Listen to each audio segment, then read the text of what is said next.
oitavo ano, how are you? Saudade de vocês, né? Porque a gente ainda não tem se falado ainda, né?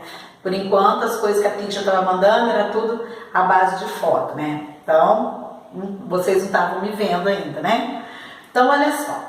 Hoje nós vamos explicar a matéria que eu pedi para vocês copiarem no caderno. A unidade 3. São duas matérias que eu pedi para vocês copiarem. Os pronomes indefinidos e os pronomes indefinidos e seus compostos, tá? Então, vamos começar pelos indefinite pronouns. Os pronomes indefinidos, some, any, no e ever. O que vocês têm que saber em relação a esses pronomes, tá?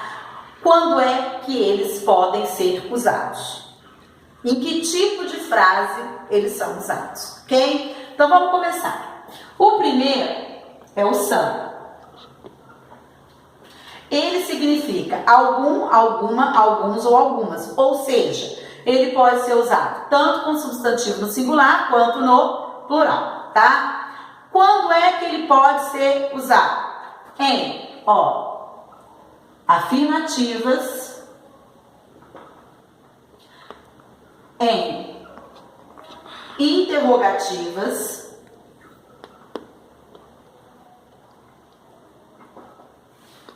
mas que tipo de frases interrogativas?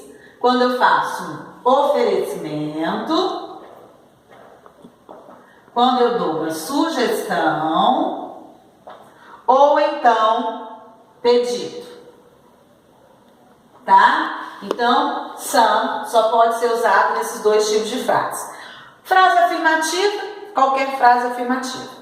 Agora, frases interrogativas. Desse estilo aqui, você tem que prestar atenção. Olha lá. Would you like some coffee? Você gostaria de um pouco de café? Então, eu estou fazendo uma pergunta, mas ao mesmo tempo eu estou o quê? Oferecendo café, tá? Então, quando for pergunta, preste atenção no tipo de pergunta que é, tá bom? Letra B. Por que eu falei prestar atenção no tipo de pergunta? Porque só se as perguntas se referirem a isso. Letra B, a gente tem o N. Quando é que eu posso usar o N? Em negativas e interrogativas gerais. O que seriam essas interrogativas gerais? Qualquer outro tipo de pergunta onde eu não esteja nem oferecendo, nem sugerindo, nem pedindo nada a alguém. Negativa, qualquer negativa vocês vão usar. Na negativa pode aparecer not ou pode aparecer never. Never também é negação, tá? Então, qualquer frase negativa vai usar N. Interrogativas, qualquer pergunta você vai usar o N. Desde que essas perguntas não sejam oferecimento, sugestão ou pedido. Por isso que vocês têm que tomar cuidado com a pergunta. Você tem que ver qual é a ideia que ela está passando, tá? Para saber se vai usar some ou se vai usar N. Bom? A letra C, o no. Ele vai ser usado, olha só que interessante aqui. É uma frase afirmativa, tá? Mas sentido negativo. Tá? É uma frase afirmativa com sentido negativo. O que é uma frase afirmativa com sentido negativo? A estrutura dela vai estar na forma afirmativa, mas a ideia que ela quer passar é uma ideia negativa, tá? Olha o exemplo que eu coloquei aí. No, usado com substantivos no singular ou plural. Tanto faz, tá, gente? Então, todos eles, some, any, no, eles são usados com substantivo singular no plural, tá? Detalhe, esqueci de falar um detalhe aqui do N.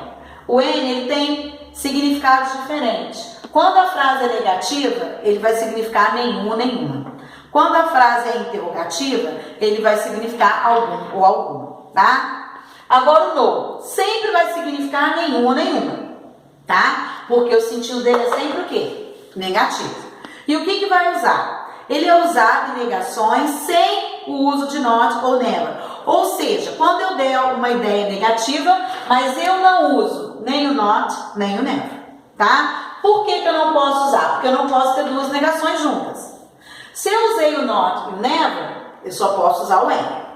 Agora, se eu estou dando uma ideia de negação, mas eu não usei nem o not, nem o never, aí sim eu tenho que usar o no, tá? Que ideia negativa é essa? Presta atenção. Sorry, I can't talk to you. I have no time. Então, presta atenção na primeira frase. Desculpe, eu não posso falar com você. Aí depois ele colocou, I have no time. Eu não tenho tempo. Tá? Então, por que você entendeu que essa frase dava um sentido negativo? Porque se ele falou na primeira que ele não pode, se desculpando, porque não pode conversar com a pessoa, é sinal o quê? Que ele não tem tempo, tá? Então, vocês viram que essa frase aí, I have no time, ela está com uma estrutura afirmativa, mas o sentido dela é negativo. Por isso que usou o no aí, tá? Antes do substantivo, porque a ideia é de negação. Tá bom? Então, preste atenção. Por isso que é uma coisa importante que vocês têm que ver. Quando você for completar uma frase, não olhe só a frase. Olhe toda a estrutura, todo o contexto, tá? Por quê? Se você fosse olhar só essa frase, se você olhar só isso aqui, ó. I have time. Poderia usar o some aqui, não poderia? Porque ela está na forma afirmativa. Mas, para você saber o que você vai usar, você tinha que ler o que estava antes, para saber a ideia que ia dar. Se ia dar uma ideia afirmativa mesmo, ou se a frase era afirmativa, mas com sentido negativo. Foi o que aconteceu aí. A frase estava com estrutura afirmativa, mas o sentido dela é negativo. Então, muito cuidado com isso, tá? Por isso que é importante vocês lerem todo o contexto. Não só o pedacinho que vocês têm que completar, não, tá bom? E aí, nós temos também o every. A letra D, que é o every. O every, presta atenção, ele só pode ser usado com substantivo no singular. Por quê? Tá? Ele vai dar, por mais que a gente traduza todos, todas, né? Ele vai ser sempre usado com substantivo no singular, mesmo que você traduza todos ou todas, tá? E aí, o que vai acontecer? Né? O que é o uso do every? Ele vai ser usado toda vez que a frase der ideia de totalidade. Aí eu não estou falando de nenhum, eu não estou falando de algum, eu estou falando de todo, do tudo, do total, tá? Então, olha só. You come to school every day. Você vai à escola todos os dias. Então, por que eu usei o every e não usei o some? Porque você está falando a semana inteira, todo, tá? A outra. Every hotel in town was full. Aí eu falei, todos os hotéis da cidade estão cheios. Então, por que eu usei o every? Porque eu estou falando de todos, da totalidade, tá? Então, toda vez que der essa ideia de totalidade, a gente vai usar o every, tá bom? Observação. O N. Olha só, do N aqui. Ele só vai ser usado em frases afirmativas. Então, aparece aqui também o N afirmativo. Mas só quando ele significar qualquer. Tá? Então, olha só o exemplo. I am always at home. Come anytime. Eu estou sempre em casa, venha a qualquer hora, tá? Então, por que aí deu essa ideia de qualquer? Por eu estar sempre em casa, a pessoa pode ir a hora que ela quiser, ok? Então, o N só vai ser usado em frases afirmativas, vamos separar aqui, ó.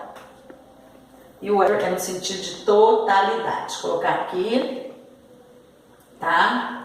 Então, olha só, a gente tem esses 4 pronomes indefinidos aí. Então, o que você tem que saber para você usar? A frase que está lá, ok? se é uma frase afirmativa, se é interrogativa, se é negativa, se a interrogação é oferecimento, sugestão ou pedido, ou se é um tipo de pergunta qualquer, se a frase está com estrutura afirmativa, mas a ideia dela é negativa, se ela tem a ideia de totalidade, se dá a ideia de qualquer, aí sim você vai ver qual pronome definido que você vai usar. E lembrando, o pronome definido ele sempre acompanha um substantivo. Vem sempre seguido de um substantivo, tá bom? Aí, se você entender isso daqui, você vai entender os pronomes indefinidos e seus compostos, que é a matéria seguinte. Então, qual é a diferença dessa matéria para os compostos, tá? Se você entendeu quando é que eu uso some, any, no e ever, é a mesma coisa com composto. A diferença é o quê? Quando eu chego no composto, eu tenho o quê? O some mais alguma coisa, o any mais alguma coisa, o no mais alguma coisa e o ever mais alguma coisa, não é isso?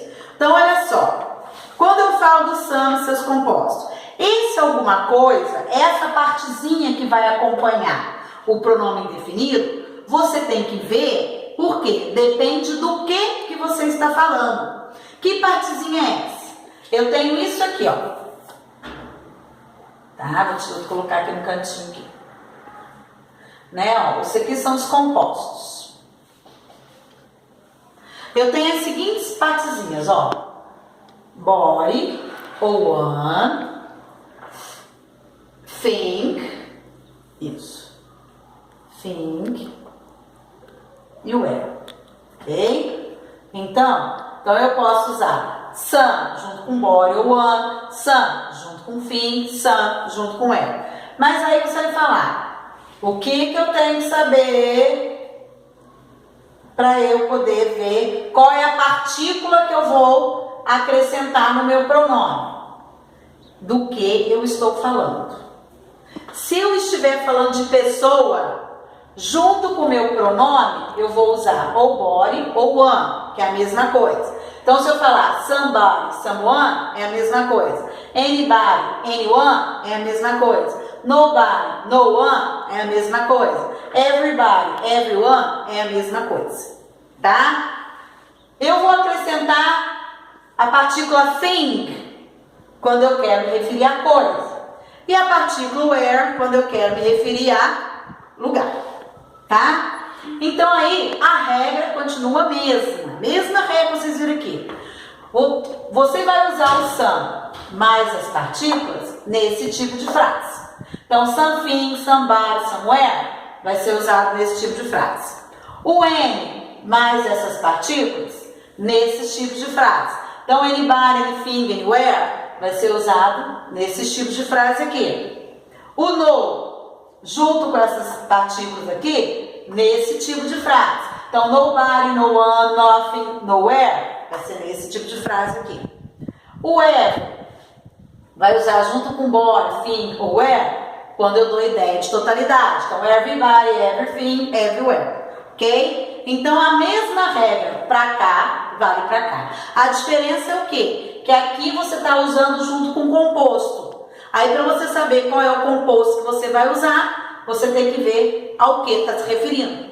Se for pessoa, você vai ter que acrescentar body ou one. Se for coisa, você vai acrescentar thing. E se for lugar, você vai acrescentar where, ok? Então, olha só, coloquei alguns exemplos em relação ao some. Ó, would you like something to drink? Você gostaria de alguma coisa para beber? Então, eu usei something, eu estou referindo a coisa. Students assume the identity of someone in another country. Os estudantes assumem a identidade de alguém em outro país. Então, eu estou me referindo a pessoa, por isso que eu usei someone. Também poderia usar somebody, tá bom? Número 2, when. Did anybody call while I was out? Alguém ligou enquanto eu estava fora? Então, quando eu fiz essa pergunta, eu estava me referindo a uma pessoa, por isso que usou anybody. They never, ou never, lembrando que o never é negação, né? They never went to anywhere on Sunday. Eles nunca foram, quando você vai o quê? A algum lugar. Então, por isso que usou anywhere aí, tá bom? O no. There is nobody out there. Não tem ninguém lá fora. Então, eu estou me referindo à pessoa, por isso que eu usei nobody. They went nowhere on Sundays. Eles não foram a nenhum lugar no domingo, tá? Então, ir a algum lugar. Então, se referiu ao lugar. Por que que eu usei junto com no, frase afirmativa com sentido negativo? E o último, o ever e seus compostos, né? Quando é sentido de totalidade. Se for totalidade de pessoas, everybody ou everyone. Se for totalidade de coisas, né? Everything. E de lugar, everywhere, tá? Olha só, são usados em afirmações e perguntas com sentido de totalidade. Negação não, tá bom? Aí tá ali, ó. Everybody knows the value of education. Todo mundo sabe o valor da educação. Então, me referi à pessoa. E totalidade. Does everybody finish the homework? Todo mundo já terminou a tarefa. Então, eu estou fazendo uma pergunta para pessoas no sentido de totalidade. Everybody. E o N, quando no sentido de qualquer coisa, qualquer pessoa, qualquer lugar, né? Frase afirmativa. Anybody can do that. It's easy. Qualquer um pode fazer isso. É fácil. Então, eu usei anybody porque eu estava referindo à pessoa, dando a ideia de qualquer. You can sit anywhere you want. Você pode sentar em qualquer lugar que você quiser. Então, estou dando uma ideia de qualquer e me referindo a lugar. Então, o que você tem que prestar atenção quando você vai falar dos compostos? Primeiro, qual é o pronome indefinido que você vai usar? Depende do tipo de frase. Aí você já descobriu qual é o pronome definido junto com o quê? Qual é a partícula que eu vou usar? Aí depende do que está se referindo. Ok? Então, gente, presta bastante atenção nessa explicação, tá? Acompanha aí pelo caderno de vocês, ok? E qualquer dúvida é só me perguntar. Aquilo que ainda não ficou muito claro, é só me perguntar, tá bom? Então, daqui a pouco eu volto com a explicação da atividade que vocês vão fazer no livro.